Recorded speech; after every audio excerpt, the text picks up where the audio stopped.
নমঃ পার্বতী পতে হর হর মহাদেব। আমি স্বপ্না, আর আমি আজকে বৃহৎ শিব মহাপুরাণের চতুর্দশ অধ্যায়ের আজকে দশম পাঠ এবং একাদশ এবং দ্বাদশ পাঠ করতে চলেছি।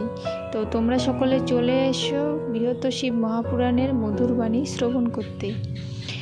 শ্লোকটি হলো: শিব পূজা বিধির বিশেশ্বর পরদেব জহসি সহসি নমস্ততে বরদাম মহাদেব দেবদেবং মহেশ্বরম।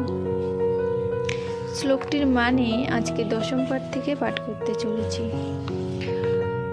তো শ্লোকটির মানে হলো: সোমবারে মর্দন করিলে কান্তি লাভ, মঙ্গলে মরণ, বুধবারে লক্ষ্মী লাভ, বৃহস্পতিবারে দিন বেধি, শুক্রবারে শুক্লভে তৈলের মর্দনে, শনিবারে এই রূপে বারফল রয়েছে কথিত।